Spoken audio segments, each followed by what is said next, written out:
கவியரசர் கண்ணதாசனுக்கு நினைப்பெல்லாம் அந்த ட்ரெயின்ல பாடின அந்த குழந்தை பாடின அந்த பாடல் மேலதான் இருக்கு. அந்த குழந்தை பாடின அந்த சாங் சுச்சுவேஷனுக்கும் தன்னுடைய மனநிலைக்கும் இப்போ இந்த டைரக்டர் சொன்ன சுச்சுவேஷனுக்கும் சரியா எல்லாமே ஒரே நேர்கோட்டில் சந்திக்கிற மாதிரி அவருக்கு ஒரு எண்ணம் வருது. அதனால கோவையில நண்பர் வீட்டுல தங்கி பாடல் எழுதுறதுக்கு தயாராகிறாரு. ரயில்ல அந்த சிறுமி பாடியதுதான் அவருக்கு நினைவுல அப்பப்போ வந்து போகுது. அதே போல படத்தின் இயக்குனர் சொன்ன சுச்சுவேஷனும் இந்த பாடலோடு ஒத்து போகிறது. இதனால அந்த சிறுமி பாடிய பாடலை அடிப்படையாக வைத்து கண்ணதாசன் ஒரு பாடல் எழுதி இயக்குனரிடம் கொடுக்கிறார். இயக்குனருக்கும் அந்த பாடல் பிடித்து போகிறது. அந்த பாடல் திரைப்படத்தில் ஒளிபரப்பப்படுகிறது.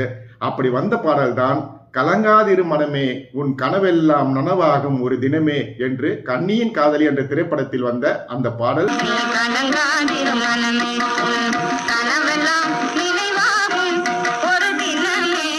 இந்த பாடல் நல்ல வரவேற்பை பெற்றது.